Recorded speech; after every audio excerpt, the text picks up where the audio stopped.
Hello everyone. This is the previous paper for NLC electrical engineering. Okay, paper 2 is there. Okay, paper 1 is like general awareness things and aptitude is thing. Okay, second paper is there. Okay, we will start.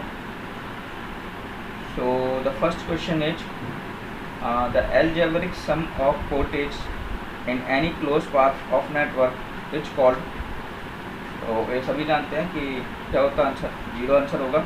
ठीक है, Kirchhoff's voltage law. Okay, KVL कहलाता है algebraic sum of voltage in any closed path of network is called equal to 0.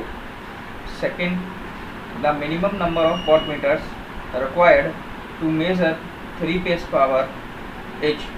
ठीक है, आपसे क्या पूछा गया है कि मिनिमम नंबर ऑफ वाटमीटर पूछे हैं to measure 3-phase power. Okay, 3-phase power के लिए मिनिमम नंबर ऑफ वाटमीटर कितने होंगे, जितनी फेजेस दिए होते हैं उससे आपको n-1 करना पड़ता है. n फेजेस दिए हैं तो n-1, तो आंसर क्या होगा इसका 2. Okay, next question is in maximum power transfer theorem the internal resistance must be equal to.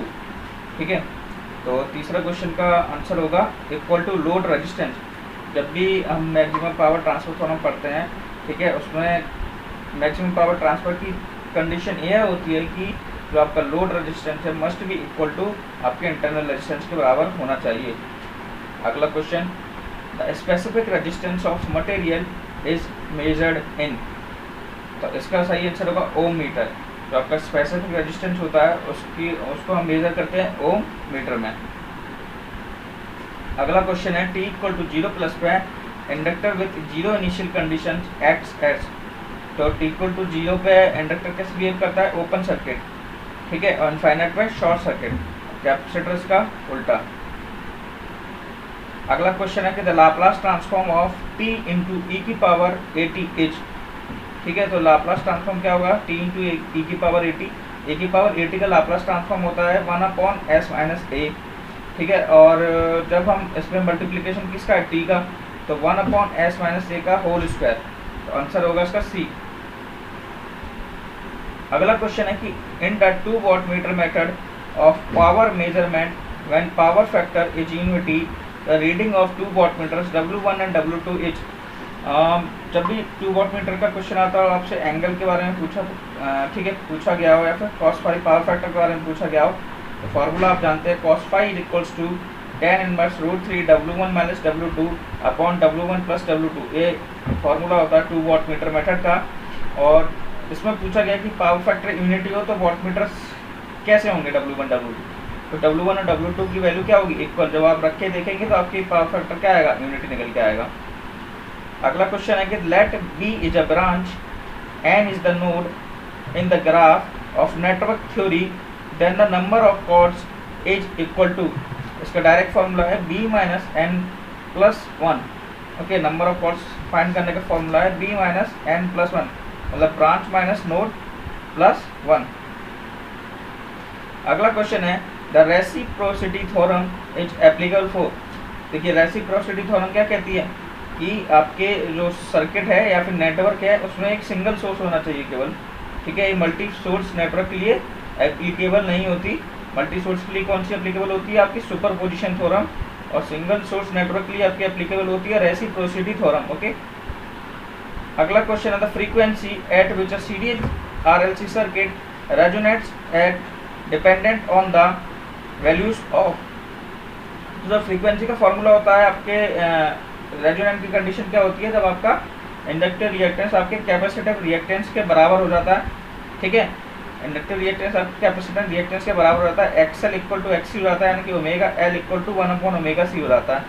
तो वहाँ से आप जब फ्रीक्वेंसी निकालोगे तो 1/2π√LC निकल के आती है, यानी कि ये दोनों किसका फंक्शन हुआ, L एंड C का. फ्रीक्वेंसी आपकी किसके फंक्शन हुई, L और C की. अगला क्वेश्चन है कि the phase angle between the inductor current and the applied voltage is.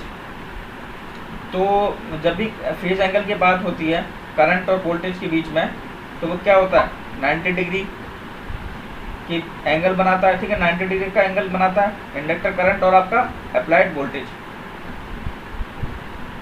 अगला क्वेश्चन है कि P equal to √3 VL IL cos phi आपको दिया गया है. ये पावर एक्सप्रेशन है 3 फेज सिस्टम का, ठीक है। तो आपसे पूछा है कि जो आपका फेज एंगल फाई है वो किसके बीच का एंगल होगा। तो देखिए इसका आंसर होगा phase voltage and phase current. जो आपका फेज एंगल होता है वो आपका किसका एंगल होता है, it is the angle between phase voltage and phase current, ठीक है। तो answer B is the right option. अगला क्वेश्चन है कि if the source is delivering maximum power to the load then the efficiency is, तो answer क्या होगा इसका 50%। जब भी आप मैक्सिमम पावर ट्रांसफर थ्योरम में आप मैक्सिमम पावर डिलीवर करते हैं लोड की तरफ, तो आपकी जो एफिशिएंसी निकल के आती है वो आपकी 50% निकल के आती है। अगला क्वेश्चन है कि एक 10 एम्पियर सोर्स है जो कि कनेक्टेड है, दो पैरेलल रेजिस्टेंस है 3 ओम एंड 2 ओम, ठीक है। और पूछा गया है कि current flow in 2 ohm resistor is, 2 ohm resistor से आपका करंट फ्लो पूछा गया है, ठीक है। तो एक 10 एम्पियर का सोर्स बना देंगे आप, 10 एम्पियर का सोर्स बना लेते हैं, ठीक है। ये रहा एक 10 एम्पियर का सोर्स, ठीक है। और एक 3 ओम का रेजिस्टेंस और 2 ओम का रेजिस्टेंस पैरेलल में है। आपसे पूछा गया है कि 2 ओम के रेजिस्टेंस के अक्रॉस आपको करंट निकालना है, तो आप करंट डिवीजन रूल लगा देंगे। तो 10 इंटू 3 अपॉन टोटल रेजिस्टेंस 5, तो आपका आंसर क्या निकल के आएगा, आपका आंसर निकल के आएगा 6 एम्पियर, ओके। तो 6 ampere is the right answer. अगला क्वेश्चन है कि फॉर आरएल सर्किट, आर की वैल्यू दी है, एल की वैल्यू दी है, ठीक है, across 220 volt 50 hertz, the quality factor is. RL circuit में जो क्वालिटी फैक्टर का फॉर्मूला होता है वो होता है Q equals to omega L upon R, ठीक है। Q equals to omega L upon R, ये रहा फॉर्मूला, ठीक है। तो ओमेगा क्या होता है 2 into pi into F, L की वैल्यू दी हुई है, फ्रीक्वेंसी आपको 50 हर्ट्ज दी है, आर की वैल्यू आपको 3.14 दी है, 3.14 से 3.14 कैंसिल हो जाएगा, ठीक है। और आपका आंसर क्या निकल के आएगा 100, ओके। क्वालिटी फैक्टर की वैल्यू होगी 100। अगला question, a dielectric medium is said to be linear if, option पहला the permittivity is not a function of the electric force, यही आपका राइट ऑप्शन है। एक डाइलेक्ट्रिक मीडियम को हम लीनियर कब कहेंगे, जब जो परमिटिविटी है it's not a function of the electric force. देखिए और ऑप्शन देख लेते हैं कि the relative permittivity same in all the directions, नहीं। The permittivity is a linear function of electric force, नहीं। The permittivity is same everywhere, नहीं। Permittivity electric force का फंक्शन नहीं होना चाहिए, ओके। अगला question, by saying that the electrostatic field is conservative we do not mean that, we do not पूछा है इसमें, we do not mean that, तो it is a gradient of scalar potential, yes. It's circulation is identical 0, it's curl is identical 0। Option 3 is the potential difference between any 2 points is 0, a wrong option है, okay. So the answer is option number C. Dash is the unit of magnetic charge, तो magnetic charge का unit क्या होती है, ampere metre square. Magnetic charge का formula क्या होता है, एम्पियर मीटर स्क्वायर।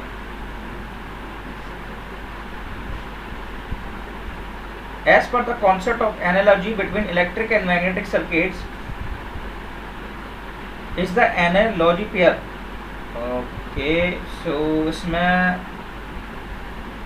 क्या दिया हुआ है, देखिए ऑप्शंस सेम दे दिए लगता है इसमें, ठीक है।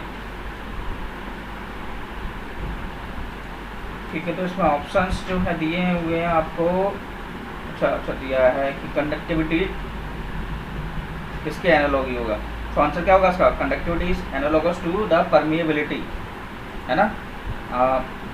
नेक्स्ट, लाइटनिंग में बी रिगार्डेड एज, तो लाइटनिंग में बी रिगार्डेड एज, आप जानते हैं लाइटनिंग क्या होता है, ट्रांजिएंट करंट है, एक हैवी करंट है और हैवी वोल्टेज प्रोड्यूस करता है इलेक्ट्रिक डिस्चार्ज। सो आंसर क्या होगा, transient high current electric discharge. अगला क्वेश्चन है, dash is the unit of electric dipole movement, तो इलेक्ट्रिक डायपोल मूवमेंट की यूनिट क्या होगी, कूलम पर मीटर, ठीक है, coulomb metre, sorry coulomb metre. Electric dipole moment की यूनिट क्या होगी, कूलम मीटर। इलेक्ट्रिक डायपोल का इलेक्ट्रो डायपोल से आप क्या मतलब समझते हैं? इलेक्ट्रो डायपोल का मतलब क्या होता है? इलेक्ट्रो डायपोल क्या होता है? It is a measure of the separation of positive and negative electric charges with in a system, ठीक है। और ये क्या डिटरमाइन करता है? ओवरऑल पोलरिटी को डिफाइन करता है। अगला क्वेश्चन है कि if the electric susceptibility of a particular material is y, then its relative permeability is y minus 1. Device implying the Hall effect is used to measure. Answer क्या होगा? Magnetic flux density. Question है dash relates the surface integral of a curl of a vector A over the open surface enclosed by a given closed path. Answer क्या होगा? Stokes theorem. Stokes theorem में क्या होता है? एक surface integral बनता है कर्ल का, एक वेक्टर, कोई वेक्टर होगा ए, उसके कर्ल का क्या होगा? सरफेस इंटीग्रल बनेगा, जो कि कहलाता है आपका Stokes theorem. Electric field lines कैसी होती हैं? बहुत आइदर स्ट्रेट लाइन भी हो सकती हैं और आइदर कर्व लाइन भी हो सकती हैं। Power factor of an induction motor at no load is around, इसका आंसर होगा 0.2 लैग, ठीक है। Induction motor at no load का पावर फैक्टर जो होता है वो 0.2 लैग होता है। अगला क्वेश्चन है कि a transformer has at full load iron loss of 900 watts and copper loss of 1600 watt, then the transformer will have the maximum efficiency at a load of, ठीक है। तो इसका सॉल्यूशन मैं ऐसे बता देता हूँ। इसका सॉल्यूशन देखिए कैसे होगा, √PI अपॉन PCU। जब आप इसको सॉल्व करेंगे इंटू 100, √PI अपॉन PCU उसको सॉल्व करेंगे इंटू 100, तो आपका आंसर निकल के आएगा 75%। √PI कितना है? 900 अपॉन 1600, ओके, और अंडर रूट, और जब आप उसको बाहर निकालेंगे तो आपका आंसर निकल के आ जाएगा। अ DC generator will be flat compounded if, एक DC जनरेटर फ्लैट कंपाउंडेड कब होगा? जब उसका टर्मिनल वोल्टेज क्या होता है? remains constant irrespective of the load current supplied by the generator, ठीक है। Option number A is the right answer. अगला क्वेश्चन, एक डीसी सीरीज मोटर है जो कि develops a torque 20 newton metre at 3 amperes of load current. If the current is increase to 6 ampere the torque developed will be. तो DC series motor में आप जानते हैं कि टॉर्क किसके प्रोपोर्शनल होता है? करंट के प्रोपोर्शनल होता है, ठीक है। तो इसका देखिए आपको टॉर्क 1 दिया है, I1 और I2 दिया है, T2 पूछा है। फॉर्मूला आपके सामने है, T1 upon T2 equals to I1 square upon I2 square, ठीक है। T1 की वैल्यू है 20 अपॉन T2, ठीक है, इक्वल टू 9 अपॉन 36। T2 की वैल्यू आपकी क्या निकल के आ रहेगी? 80,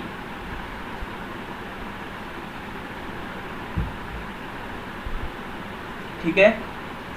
अगला क्वेश्चन है, a transformer possesses a percentage reactance resistance and percentage reactance of 1% and 4% respectively. Its voltage regulation at power factor 0.8 lagging and 0.8 leading would be। Option number B इसका right answer है। देखिए क्या सॉल्व करेंगे, इसका voltage regulation का formula आप जानते हैं, RPU cos theta plus minus XPU sin theta, lagging और लीडिंग के लिए, ठीक है। तो ये रहा फॉर्मूला, वोल्टेज रेगुलेशन का formula RPU cos theta plus minus XPU sin theta.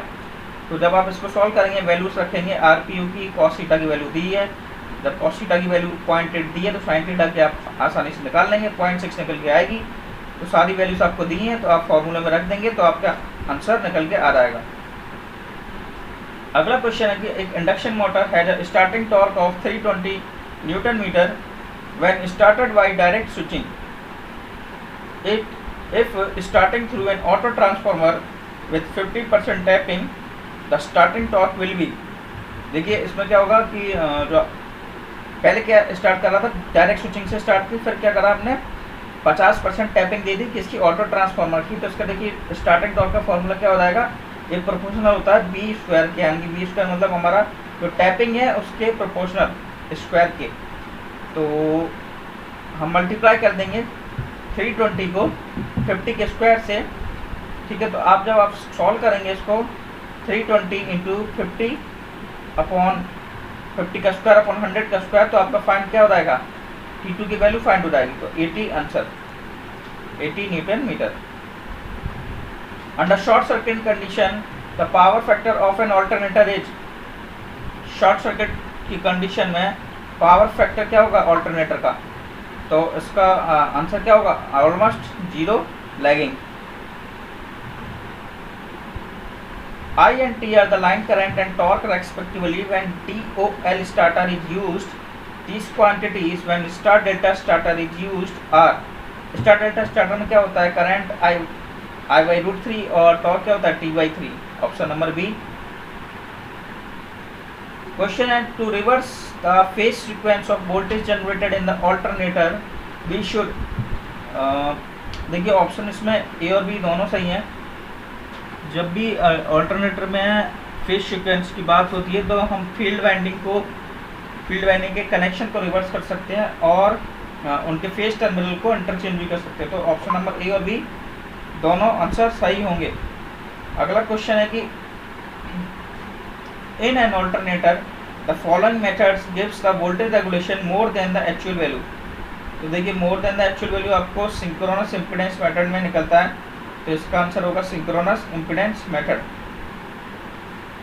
अगला क्वेश्चन है कि the direction of rotation of DC shunt motor is reversed bye, इसका ऑप्शन होगा बी, जो भी डीसी शंट मोटर होती है उसके अगर हमें रोटेशन की डायरेक्शन को चेंज करना है तो रिवर्स करना है तो हमें उसके आर्मेचर और फील्ड कनेक्शन को इंटरचेंज करना होगा। क्वेश्चन है कि the internal characteristics of the DC generator is the curve between, देखिए डीसी जनरेटर का जो भी कर्व होता है इंटरनल कैरेक्टरिस्टिक्स वो लोड करंट और टर्मिनल वोल्टेज को डिनोट करता है। कैसा दिखता है ये डायग्राम आपको,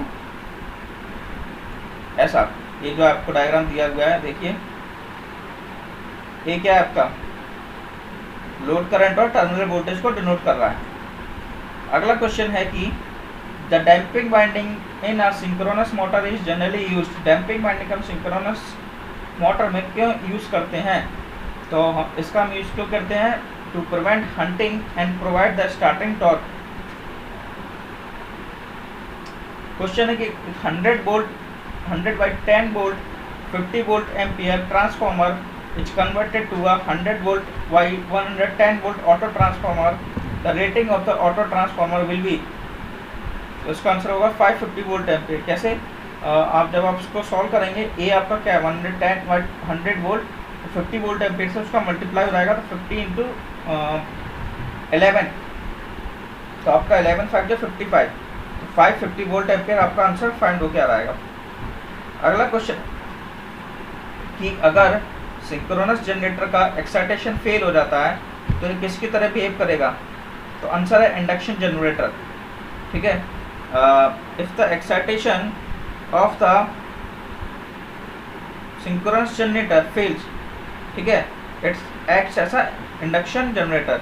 क्यों ऐसा क्यों होता है, क्योंकि जो पावर डिलीवरिंग कैपेसिटी होती है मशीन की वो सडनली रिड्यूस हो जाती है, तो मैकेनिकल पावर जो होता है इनपुट मैकेनिकल पावर वो ज़्यादा हो जाता है इलेक्ट्रिकल पावर आउटपुट से, तो इससे क्या होता है इम्बैलेंस क्रिएट होता है, जो कि रोटर को एक्सीलरेट करता है, force it to run above the synchronous speed, okay.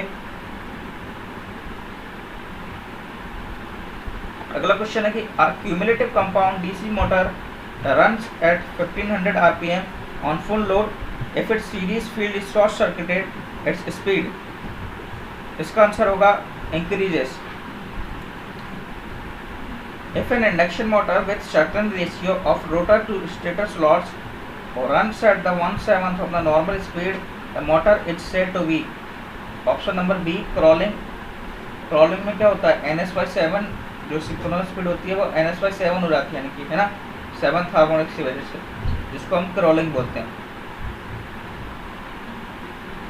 In case of an alternator for a full pitch stator winding, the generated voltages in both coil sides are, तो full pitch stator winding में आपने पढ़ा होगा शुरू में, तो generator voltage in both coil sides are exactly 180 degree out of phase. अगला question है कि synchronous reactance of an alternator represents. Alternator का सिंक्रोनस रिएक्टेंस जो होता है वो किसको रिप्रेजेंट करता है? आपके आर्मेचर रिएक्टेंस और लीकेज रिएक्टेंस को।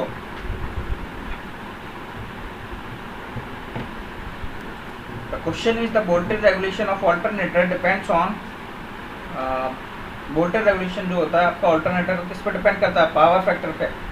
Only depends on power factor. Question है कि the distribution of load between two alternators operating in parallel can be changed by changing. Answer number C, driving torque of prime movers. ठीक है, दो alternators जो आपके operate हो रहे हैं पैरेलल में, ठीक है, can be changed by changing distribution of load.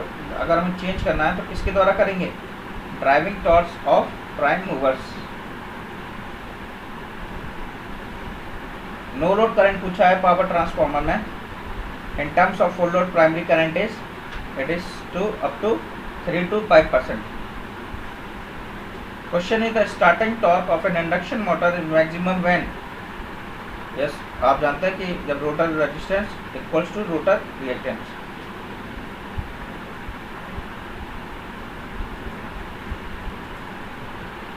The question is the in an alternator for zero leading power factor the effect of armature reaction। Zero leading power factor पे है effect of armature reaction. अच्छा, alternator में पूछा है, इसका answer क्या होगा? Magnetising only. The B curve of a synchronous motor shows the relation.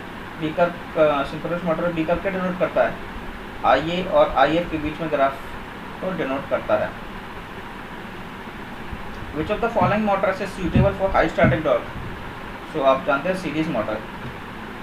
In a DC generator with left connected winding, the number of brushes required is equal to A equal to P होता है left binding में, web binding में A equal to 2 होता है, तो A equal to P यानी कि number of poles के बराबर। The field winding alternator में is excited by, okay, alternator में आप कौन सी सप्लाई देते हैं? रोटर की तरफ, तो answer is DC supply. A 3-phase transformer rated for 33 kV by 6.6 kV is connected in star delta and the protecting current transformer on a low voltage side has a ratio of 400/5. Then the suitable CT ratio on the HP side is, तो देखिए एक side क्या हो जाएगा 580, तो 80:2, और जब आप सॉल्व करेंगे तो इसमें रेशियो क्या निकल के आएगा 6.6/33 अपॉन स्टार क्या निकल के आएगा 5√3। तो option number B is the right answer. For complete protection of three phase line का एक कंप्लीट प्रोटेक्शन अगर हमें चाहिए तो हमें 3 रिले की रिक्वायरमेंट होगी, लेकिन उनमें से 2 फेज रिले होंगे और एक अर्थ फॉल्ट रिले होगा। Option number D.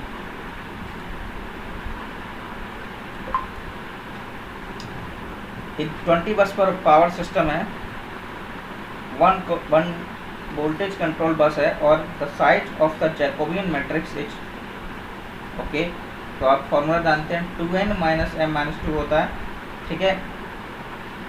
20 × 2 40 - 2 38, ठीक है।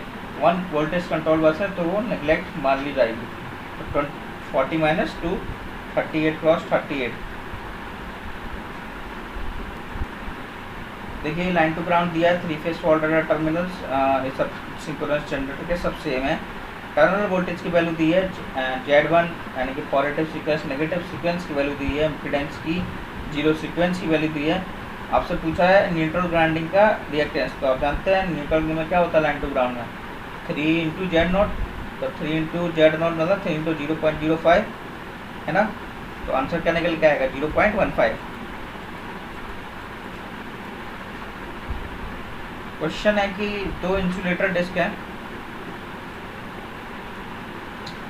जिनका कैपेसिटेंस वैल्यू है C, make up a string for a 22 kV 50 Hz single phase overhead line insulation system. If the pin to earth capacitance is also C, then the string efficiency is. तो देखिए इसका solution,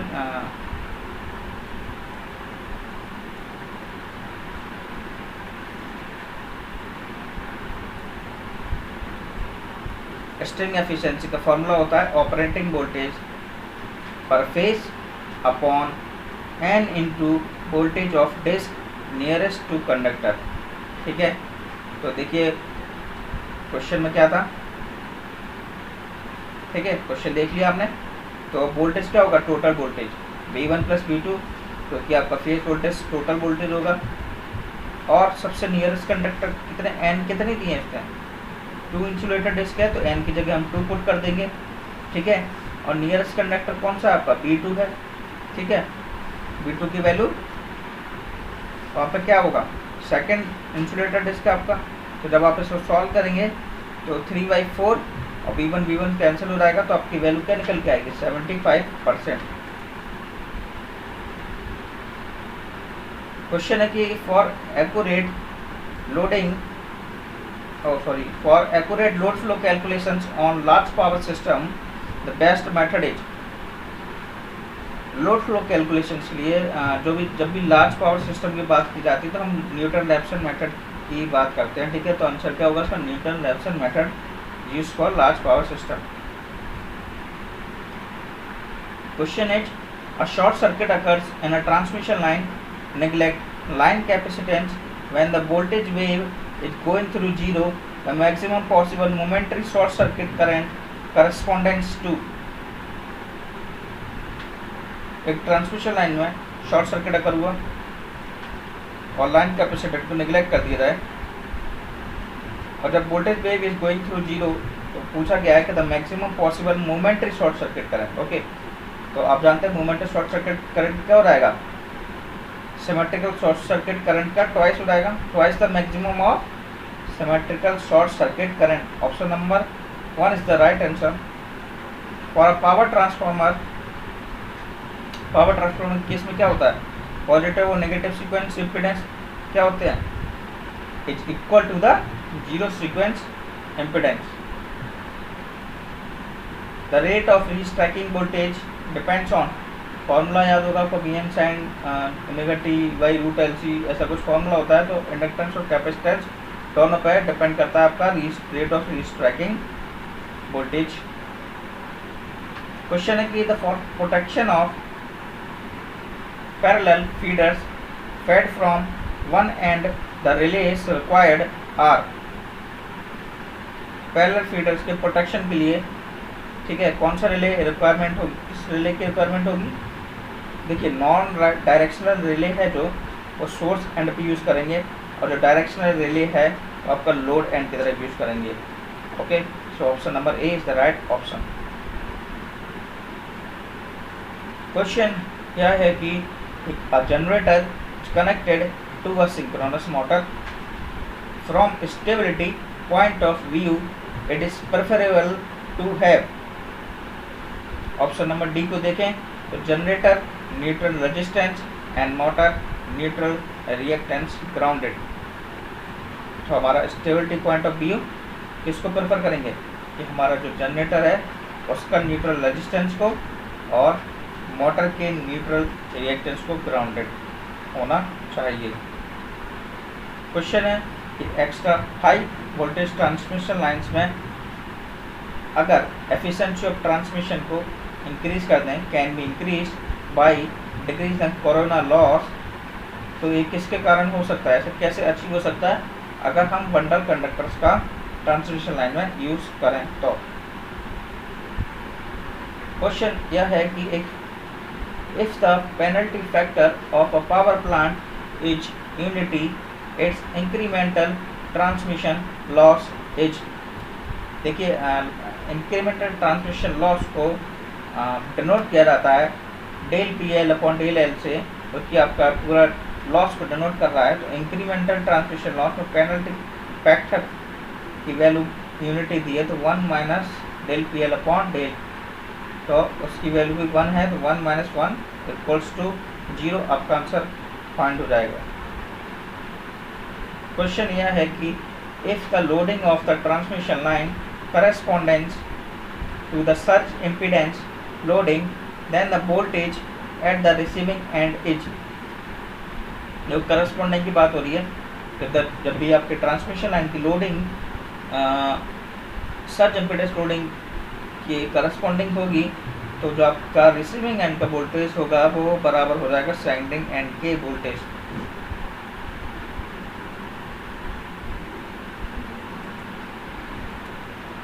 इस question में case दिया गया है कि अगर हॉरिजॉन्टल स्पेसिंग है कंडक्टर की और उसको अगर हम इक्विलेटरल ट्रायंगल में इक्वल साइड्स डी से डिनोट कर दिया जाए तो क्या होगा कैपेसिटेंस इंडक्टेंस का।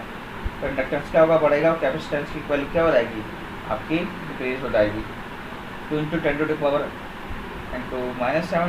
L/r' और कैपेसिटेंस की उसके रिवर्स। क्वेश्चन है कि कोरोना का पावर सिस्टम क्या एडवांटेजेस है।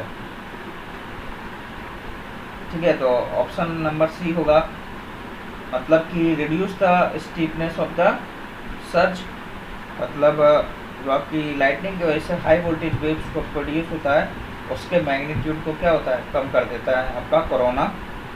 एक कोरोना का एडवांटेज है।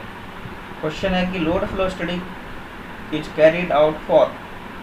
देखिए, लोड फ्लो स्टडी हम इसलिए पढ़ते हैं क्योंकि आपकी जो पावर सिस्टम होता है उसकी हम प्लानिंग बेहतरीन तरीके से कर सकें। तो option number C, system planning is the right answer. Overhead lines में अर्थ का प्रेजेंस का मतलब क्या है। देखिए, अर्थ का प्रेजेंस का ओवरहेड लाइन में मतलब है कि increase the value of capacitance. Question is steady state stability of a power system is improved by. Option number B इसका राइट आंसर होगा। अगर आप डबल सर्किट लाइन को यूज़ करेंगे instead of single circuit line, actually single circuit line में formula क्या होता है आपका पावर का, BS/VR/x sin डेल्टा। अगर आप डबल सर्किट लाइन को यूज़ करेंगे तो आपका जो सिंक्रोनस रिएक्टेंस है उसकी वैल्यू क्या हो जाएगी, रिड्यूस हो जाएगी, क्योंकि वो पैरेलली में। ठीक है, तो आपका जैसे एक्सेस रिड्यूस होगा तो आपकी पावर की वैल्यू क्या हो जाएगी, इंक्रीज हो जाएगी, तो आपकी स्टेडी स्टेट स्टेबिलिटी इंप्रूव हो जाएगी। This is last question for the energy part 1। तो डाइवर्सिटी फैक्टर, ठीक है, तो आपसे पूछो क्या डाइवर्सिटी फैक्टर जो होता है उसकी वैल्यू क्या होती है, 1 से ज़्यादा या 1 से कम या 1 के बराबर या 0। तो डाइवर्सिटी फैक्टर हमेशा 1 से ज़्यादा होता है। ठीक है, तो डाइवर्सिटी फैक्टर होता क्या है, एक्चुअली ये रेशियो है किसका, sum of the individual non coincident maximum loads of various subdivision of the system to the maximum demand of the complete system. Okay, so thank you for this part 1 session.